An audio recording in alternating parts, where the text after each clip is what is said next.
We are back. It's the Boris Jerk podcast. Max has his top 60 players going into the 23-24 season.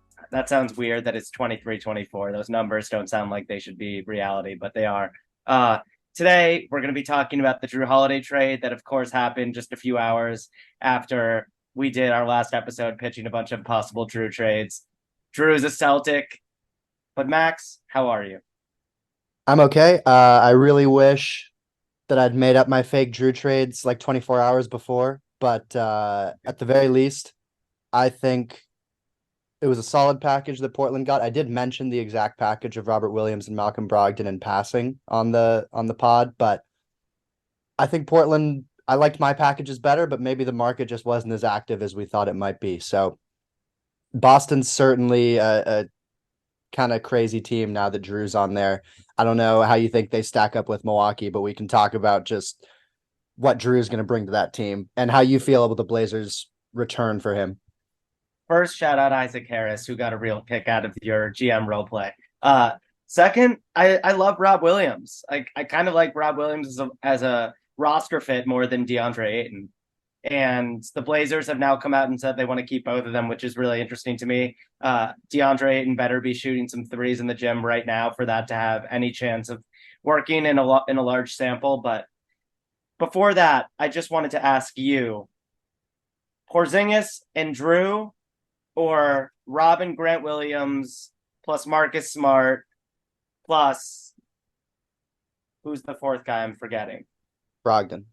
Plus Brogdon. Okay, so the Williams, not brothers, Brogdon and Marcus Smart, or what the Celtics have gone for, shake things up, Drew and KP. Yeah. What do you prefer, the 4 or the 2?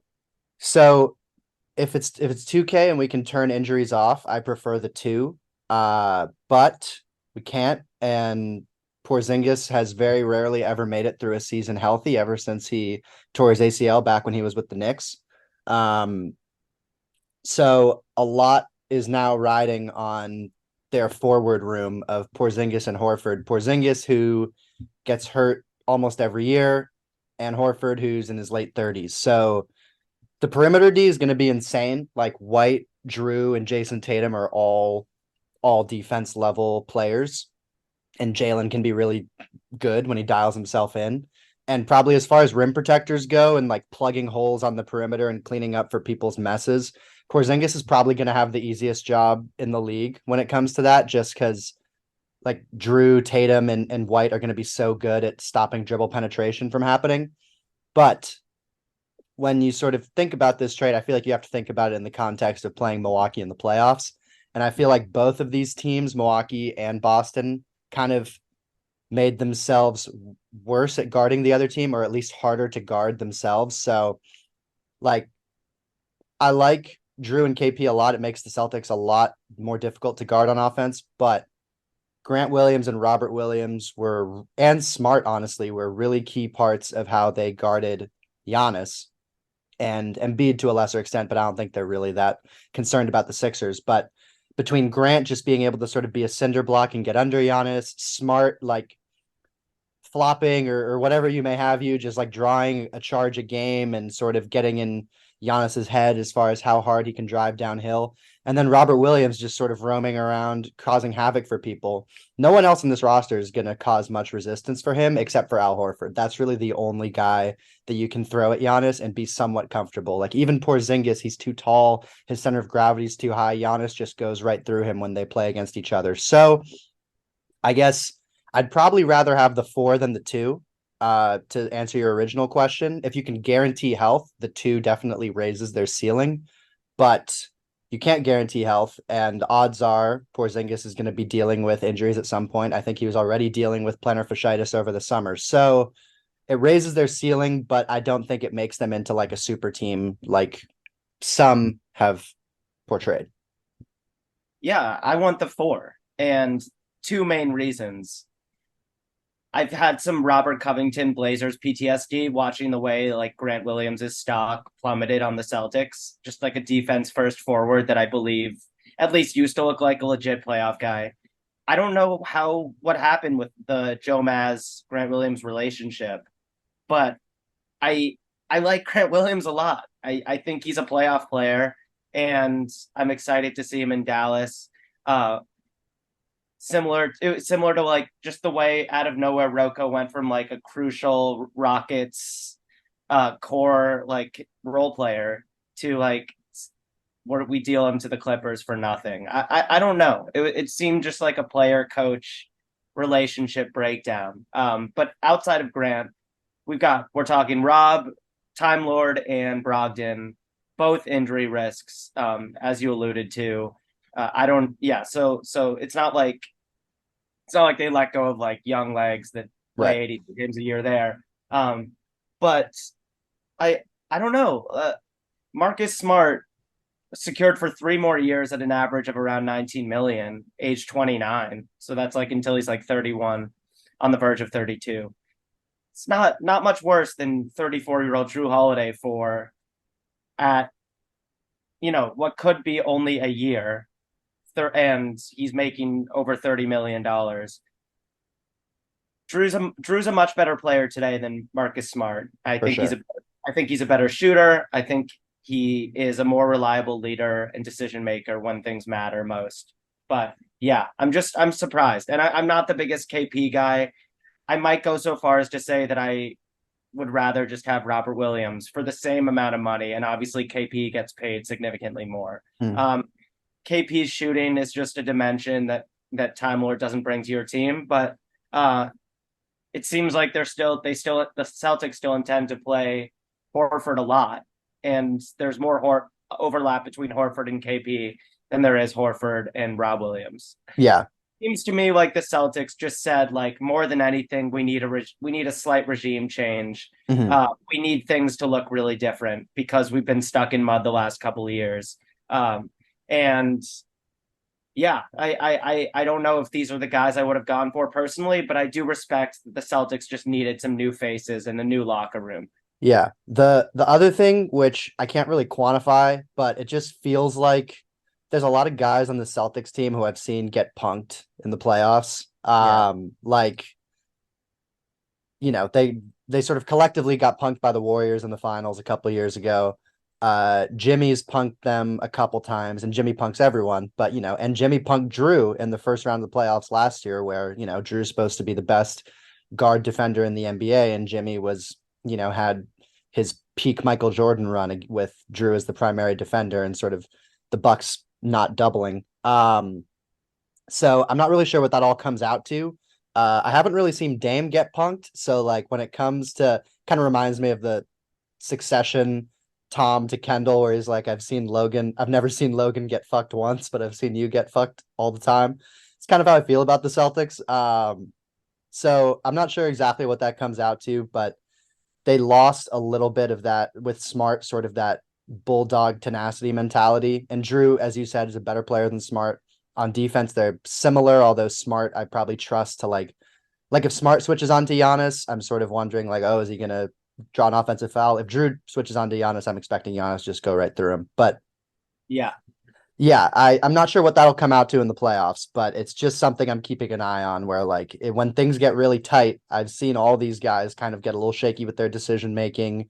Maybe, shrink from the moment a little bit, although Tatum has some moments of shrinking and some moments of brilliance, like that game 6 a couple years back. But when it all comes down to crunch time, I think I'd probably still give the edge to Milwaukee because Same. I I just trust Dame and Giannis in those clutch situations more than I do the Jays and Drew as well. While I am not in support of the Celtics last year or last few months of transactions, we have to mention the obvious that Drew Holiday has been like best supporting actor in the last couple of years of this budding Celtics Bucks rivalry. Mm-hmm. And the Celtics front office might have just decided on a whim, like, we want that psychological edge. It's going to be weird. It's going to be weird watching Drew in a Celtics jersey against that team because the matchup just feels inevitable. Yeah. It feels inevitable. Like Dame could get hurt or Jaylen Brown could get hurt, and these Yeah. still might be the two best teams in the East. So Yeah, it would be a huge bummer if one of these teams breaks down and we don't get a playoff series because Drew, there's definitely a little bit of bad blood from Drew. Drew is like such like a measured, like grown man, and everything he says is so wise. But like he's pissed. His wife came out yesterday and said like just how jarring it was finding out from the internet that Yep. her husband had been traded and they're laying their roots in that community. And you know, all of the beautiful things you get off the court from having Drew Holiday in your organization. And yeah, and now he's coming for the team that he built something really special with the last few years, and that's just going to be appointment television. Yeah, I mentioned earlier maybe the market wasn't as active as we thought. It's also possible that Drew was just so pissed about the trade that he told the Blazers, like, if there's a way to send me to Boston, like send me there so that I can try to beat Yeah, these guys in the playoffs. that's a good point.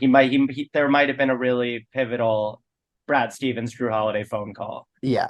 Real quick on what the Blazers got back. I know they've said they want to keep Time Lord and Brogdon. Me personally, I think Aiton needs to play as close to the hoop as possible. So I would be doing as much as possible to force him closer to the hoop. And I feel like Time Lord being there probably forces him away a little bit, but who knows? Yeah, Maybe he wants to work on his face up game.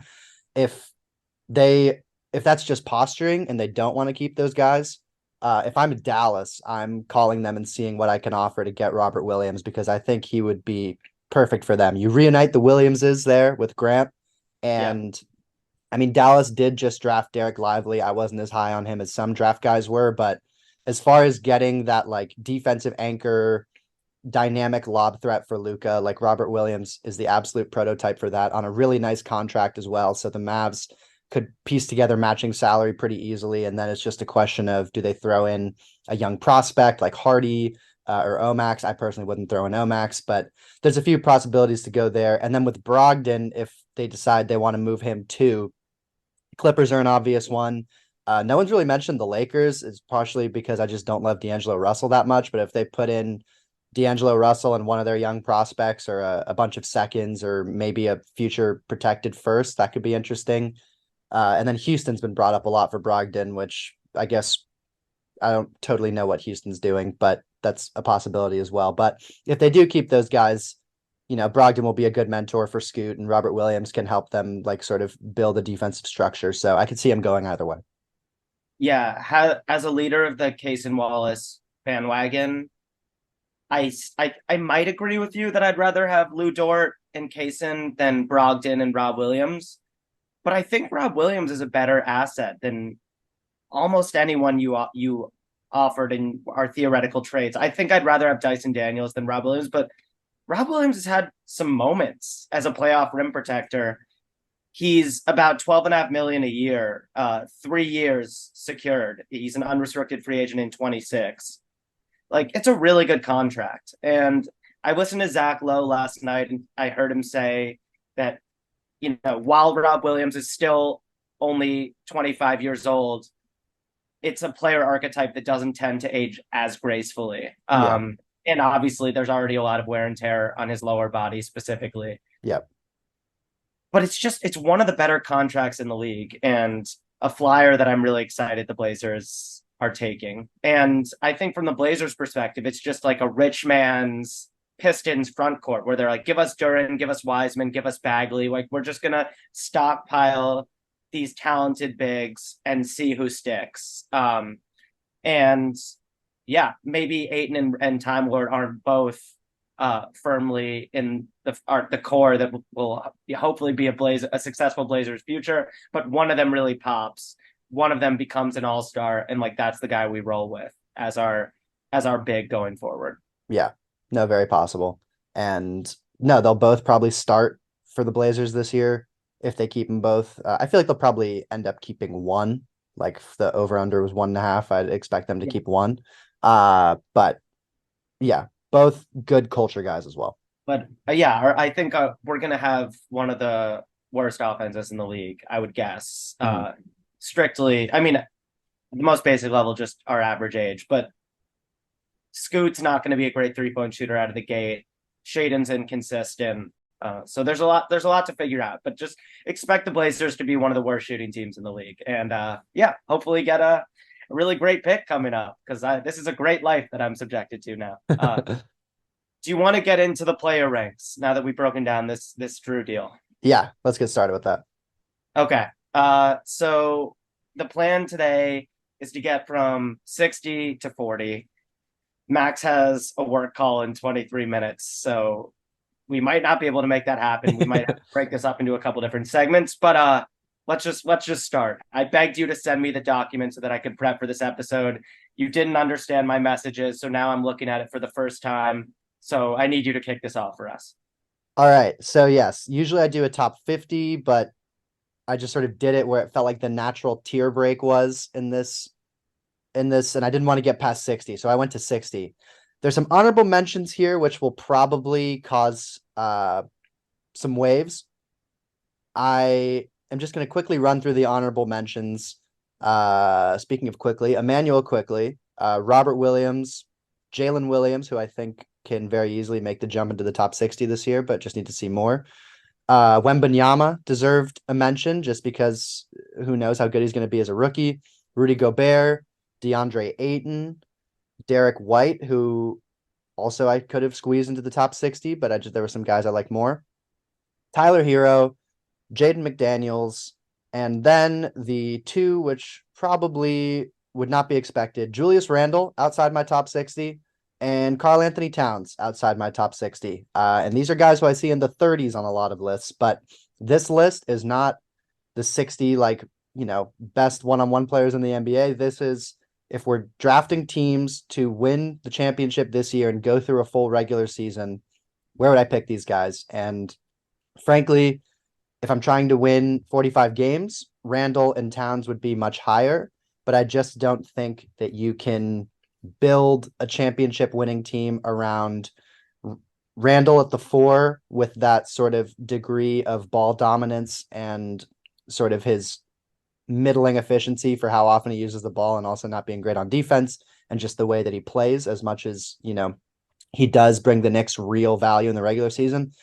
And then Towns, I just don't think you can build even an average defense with him as the focal point at center.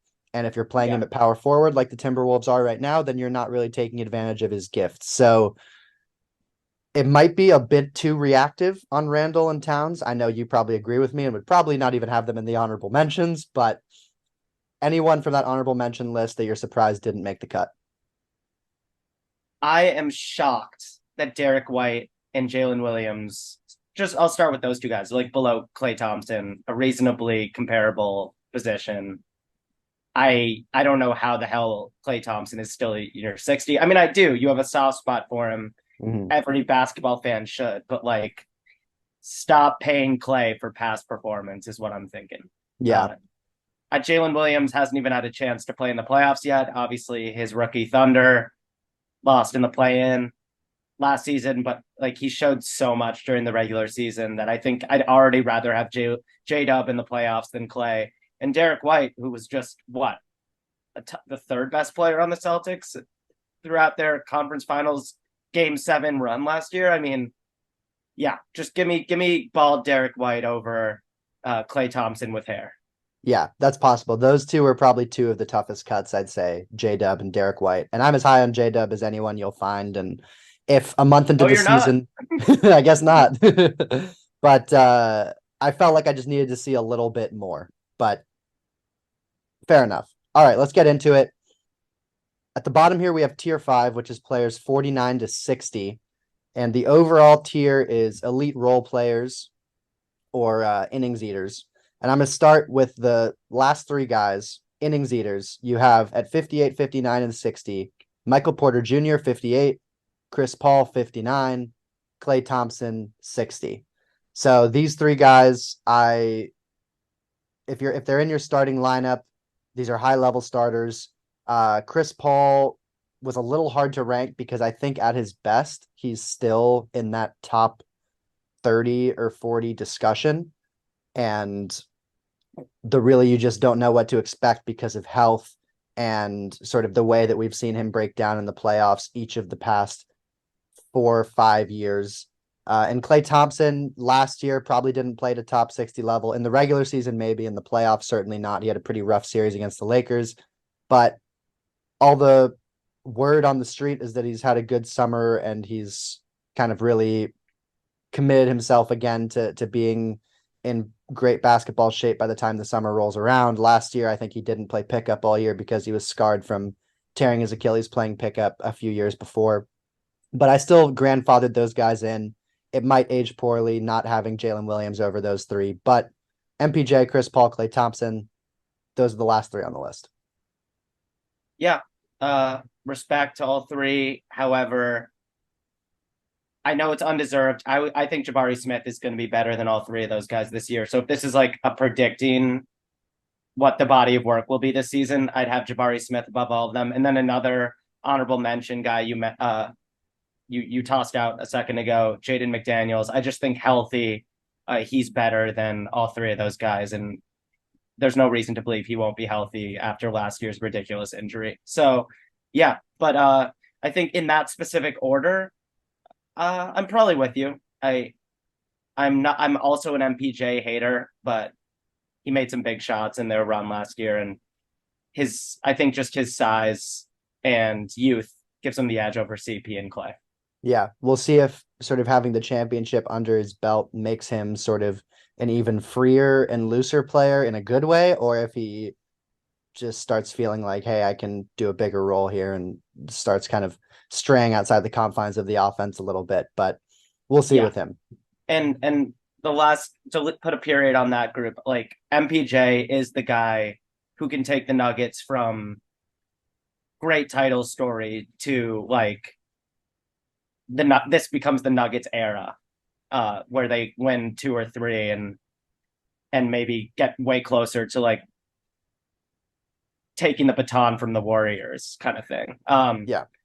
So it'll be interesting to see what MPJ's next act looks like. Yeah. All right, now getting into the next part of tier 5, which I call luxury number 4s. So if these guys are your fourth best player, you're in pretty good shape. And in reverse order from 57, it's 57 Kristaps Porzingis, 56 OG Anunoby, 55 Fred VanVleet, 54 Austin Reeves, big riser, 53 Brook Lopez, coming off a career year, 52 Miles Turner, 51 Andrew Wiggins, 50 Aaron Gordon, and 49 Evan Mobley. So all these guys were, with the exception of Porzingis, who's going to be in that role this year as like the fourth option on a really good team. All these guys have demonstrated in the past or last year that they can be sort of really high level role players. Brook Lopez is someone who jumps out. He just had the best season of his career last year, and this might be a little high for him, but I just think both he and Miles Turner, that's what everyone in the NBA is looking for, a rim protecting 5 who can also space the floor. So anyone from that group jump out to you as being too high, or just that you sort of caught your eye a little bit?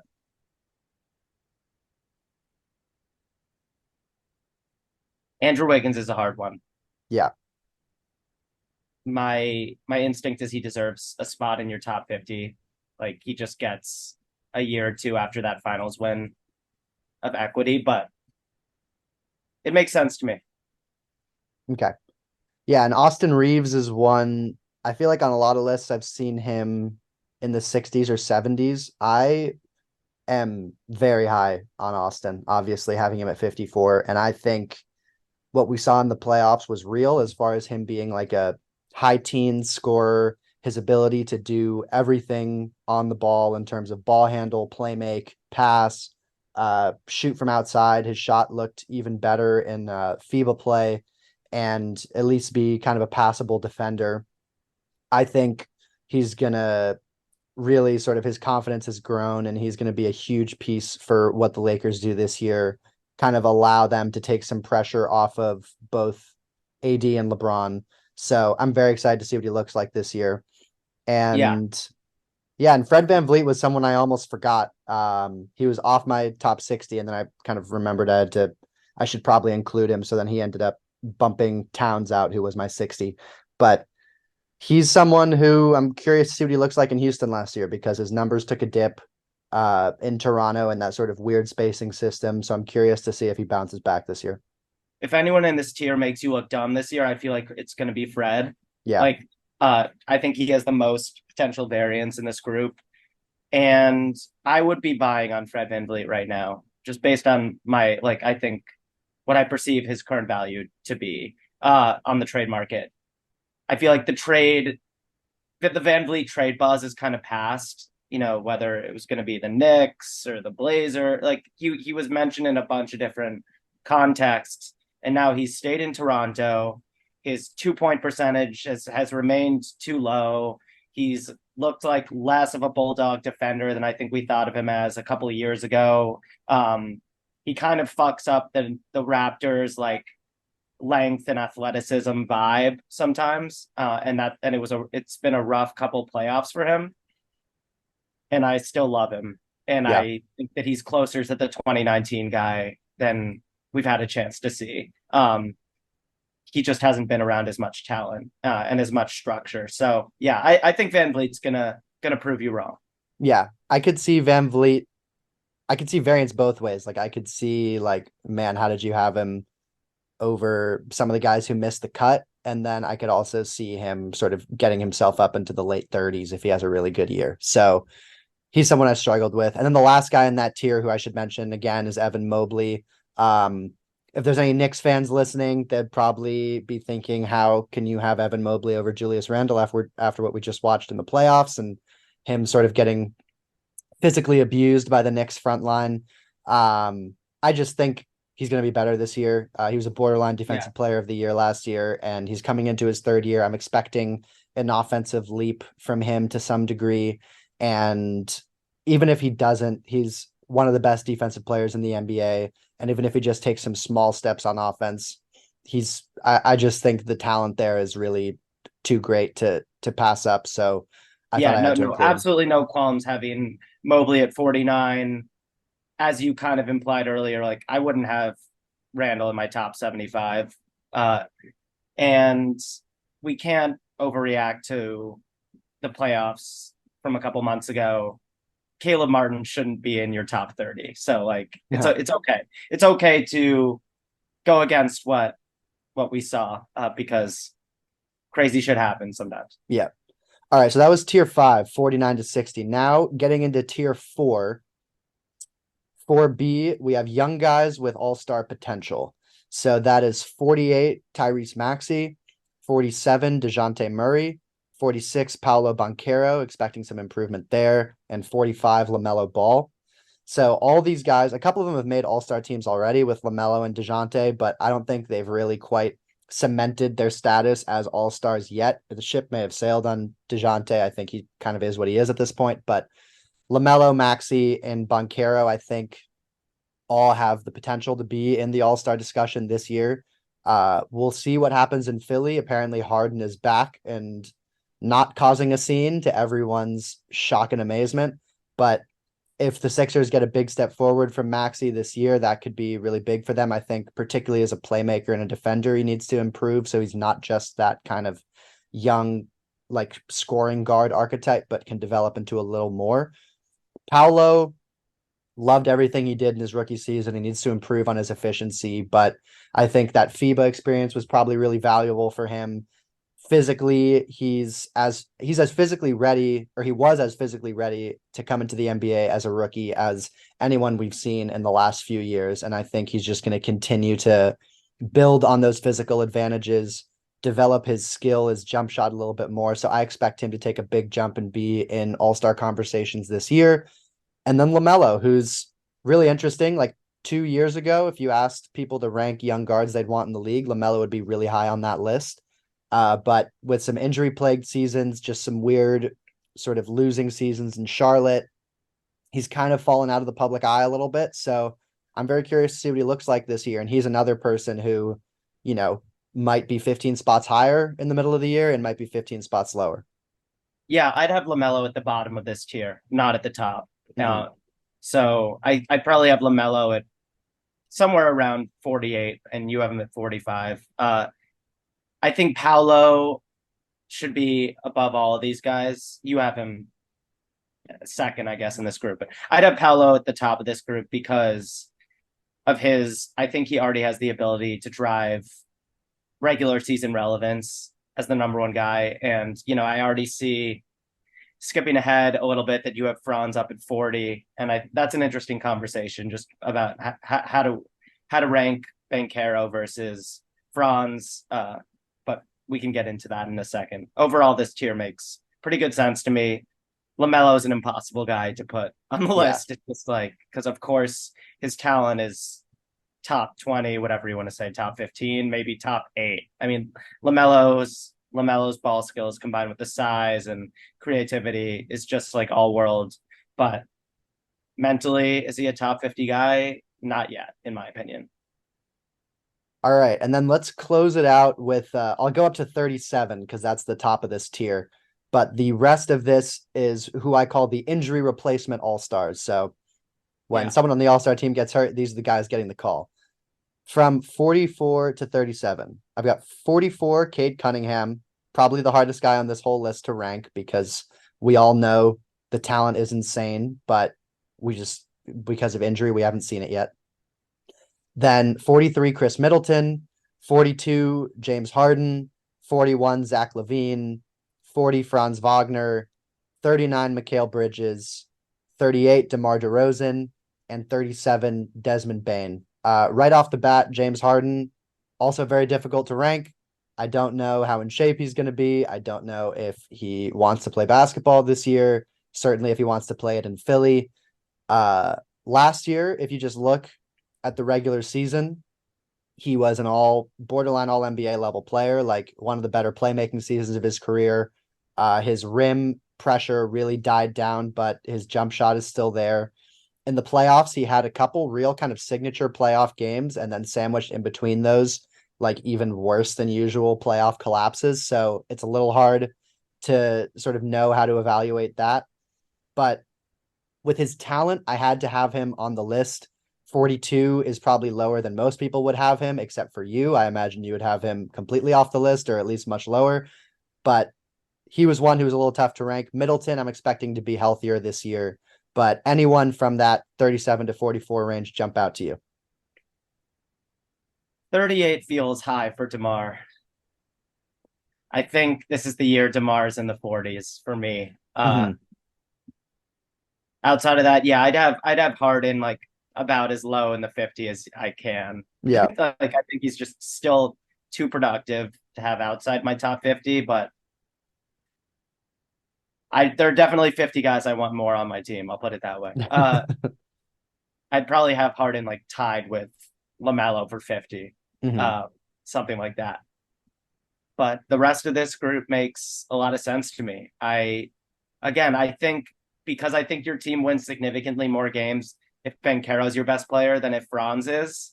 And like I think Banchero is very clearly the number one engine on that team. I don't think it's fair to put Franz above Paolo. But I have no real issues with the rest of this group. Yeah. Most of these guys are kind of vets or half of these guys are vets we're kind of waiting to see if they fall off, like LaVine, Harden, Middleton, DeRozan. And then some of these guys are younger guys who I'm expecting to take a step, but if they take a bigger step than I'm expecting, could be higher, like in the 30s or even the 20s. Desmond Bane has improved greatly every year that he's been in the NBA. It's hard to think that he has another leap in him, but maybe he does. And he's probably going to have a lot of time to show that at the beginning of the year with Ja being suspended for the first 25 games of the season. So curious to see what he looks like. He's probably one of the more underrated guys in the league, I'd say. Everyone was shocked when he got a big contract over the summer, but I thought it was kind of a no-brainer when you have a young sort of budding star like that. You just pay them. And yeah, I mentioned Cade and how he was hard to rank. He's someone who, if he just gets a full healthy season, could be much higher on this list. I know you think he has like future MVP, all NBA first team type upside. I'm not quite there with him, but I do really like his archetype as a player. And then Franz and Mikal, both of them showed a lot of strides last season. It feels like Franz Wagner is going into more than just his third year in the NBA, but this is just his third year. So we could see a leap there as someone who's a 6'10 ball handling wing, all the offensive skill you would want, and being a good defender. Like, I'll be tuned into a lot of Magic games, needless to say, with him and Paolo this year. And yeah, so it'll kind of be interesting to see which of these young guys sort of outgrow sort of the pace that I expect them to be on, and if any of these old guys fall off a little faster than I expect. Middleton's another person who could be higher Yeah. if he gets healthy compared to last year and the year before, or he might just sort of be on his washed trajectory and could be a lot lower. Yeah. And peak Middleton was, I think, like a top 25 guy on both of our lists. Yeah. And he still might be able to get back to that level. He's not too old for that. But that's when making this kind of list becomes so ridiculously hard because it's like, I have no doubt in my mind that Cade has way more firepower as like an engine of a team. And his team's going to suck this year no matter what. They're just too young and they're not trying to win. But like, how much do you reward Cade for the counting stats that he can generate as your team's number one guy versus Chris, who we've already seen as a championship sidekick, albeit next to the guy who was the best player in the world at the time. Yeah. It's just hard to put those guys up against each other, but I still respect the job you've done here. Yeah. And so that's basically the 60 to 40, went a little past 40. As we get higher, each of these sort of gaps means more and more. Like there's so much talent right now in the NBA. That's really what this exercise always shows me, with guys like J-Dub and Randall and Cat and Derek White missing the cut. Like there's not that much difference between the 40th and 60th best player in the NBA. But as you start getting towards like the gap between 20 and 30, 10 and 20, it gets more significant. So stay tuned. We will have more rankings coming as we get closer to the season. Thanks everyone for listening. We'll catch you next time. We've got more player rankings as we work towards the top of the league and more season preview content.